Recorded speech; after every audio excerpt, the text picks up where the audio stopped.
మన పొరుగునున్నటువంటి దేశాలకి బాగా ఒకటి అలవాటు. బాగుంటే ఏమొచ్చేసి చైనా దగ్గరికి వెళ్తాయి. చైనా శంకలో బాగా కులుకుతాయి. అదే బాధలో ఉంటే మాత్రం భారత్ గుర్తొచ్చేస్తది. అది మాల్దీవులైనా, శ్రీలంక అయినా, నేపాల్ అయినా, బంగ్లాదేశ్ అయినా, ఏ దేశమైనా సరే. ఈ చుట్టుపక్కల ఉన్నటువంటి భూటాన్ లాంటి దేశాలు పక్కన పెట్టండి కానీ చాలా దేశాలు అంతే. అవసరమైతే చైనా దగ్గరికి వెళ్తాయి. అంటే అవి బాగా ఉన్నప్పుడు చైనా దగ్గరికి వెళ్ళి చైనా మాటలు విని భారతదేశం మీద అవసరమైతే విషం కూడా చిమ్ముతాయి. అదే వాటికి బాధ వచ్చిందనుకోండి, ఆ చైనా పక్కన పడేస్తుంది. చైనా పట్టించుకోదు. అప్పుడు భారత్ గుర్తుకొస్తుంది. ఎందుకంటే బాధలో ఉంటే భారత్ ఎలాంటి వారికైనా సహాయం చేస్తుంది. అత్యంత కరడగట్టిన శత్రువు పాకిస్తాన్ లాంటి దేశానికి కూడా సహాయం చేసేటటువంటి గుణం భారతదేశానికి ఉంది కాబట్టి. ఈరోజు బంగ్లాదేశ్ పరిస్థితి అదే. ఇంతకుముందు శ్రీలంక కూడా బాధల్లో ఉన్నప్పుడు ఏమొచ్చేసి భారత్ వైపు చూసింది. భారత్ వెంటనే అంటే మొన్న వచ్చినటువంటి సంక్షోభం కావచ్చు, అంతకుముందు కావచ్చు, ఎంతో సహాయం చేసింది భారత్. అలాగే మాల్దీవులు కూడా అంతే. ఇప్పుడు బంగ్లాదేశ్ ఏం చేస్తుంది? మొన్నటి వరకు ఏమొచ్చేసి బంగ్లాదేశ్ ఎలా మాట్లాడిందో మనం చూసాం.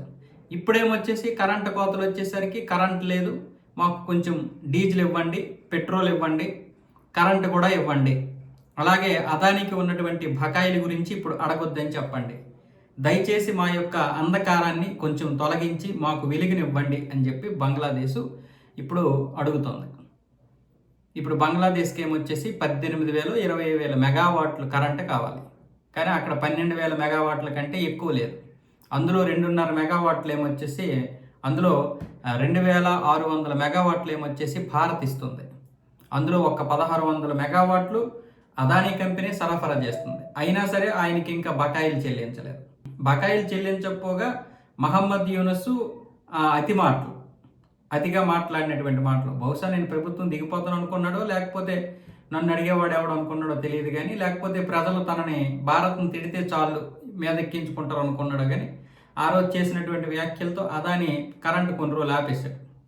ఆ తర్వాత వాళ్ళకి ఉత్పత్తి తగ్గిపోయింది. హార్మోజ్ జలసంధి నుంచి ఎప్పుడైతే ఈ డీజిల్ ఆగిపోయిందో ఆ పూర్తిగా ఉత్పత్తి తగ్గిపోయింది. ఇప్పుడు మనం ఇచ్చినటువంటి డీజిల్ కేవలం వెహికల్స్కే వస్తుంది. ఈ నేపథ్యంలోనే ఇప్పుడు రాబోతున్నటువంటి తారిక్ రెహమాన్ షేక్ హసీనాతో పాటు ఈ కరెంటు కష్టాలు కూడా తీర్చండి మహాప్రభు అని అడగడానికి అయితే వస్తున్నాడు.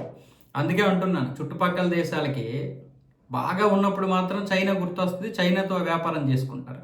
అప్పుడు భారత్కి ఏ విధంగా కూడా హెల్ప్ చేయరు. కొన్ని హెల్ప్ చేయడం అవసరం లేదులేండి, కనీసం మనతో ఉండాలి కదా. చైనాకి మనకి అలాగే మనకి పాకిస్తాన్కి ఉన్నటువంటి పరిస్థితులు ఏంటో వాళ్ళకి తెలుసు. అయినా సరే కయ్యానికి కాలు దూవుతారు. అదే బాధలో ఉంటే మాత్రం భారత్ వైపు చూస్తూ ఉంటారు.